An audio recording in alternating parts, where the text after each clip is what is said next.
Mbrëma, zonja Zotrinja Lamet orës 20, po ju një me kryet tituit. Në Tirana, më 17 tetor do të mbat një protest në kërkim të drejtësisë për ish-krerë të UÇK-s që po gjykon në Hagë. Aty do të marrë pjesë dhe kryeministri Edi Rama, ndërsa speciale i ka vazhduar paraburgimin Hashim Thaçit. Nisma Social-Demokrate është e gatshme që të ketë bisedime me vetëvendosjen se përket themelimit të institucioneve nëse varet nga votat e kësaj partie, por me kushtin që Dim Albasha të mos jetë në krye të kuvendit që e konsiderojë si figurë përçarëse.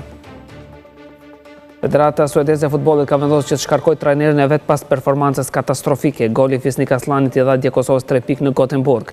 Fatin e njëjtë e pati dha i Serbisë pas humbjes ndaj Shqipërisë. Në një banatore në Drenas u qellua me armë zjarri pronari i saj. Krismat u dëgjuan për rreth, ndërsa ngjarja ka ndodhur kur viktima ka qenë në fund të orare duke kryer llogaritjet e fundit tek Arka. Agjencia e Zhvillimit të OKB-s ka thënë se rindërtimi i gazës do të kushtoj $70 miliardë.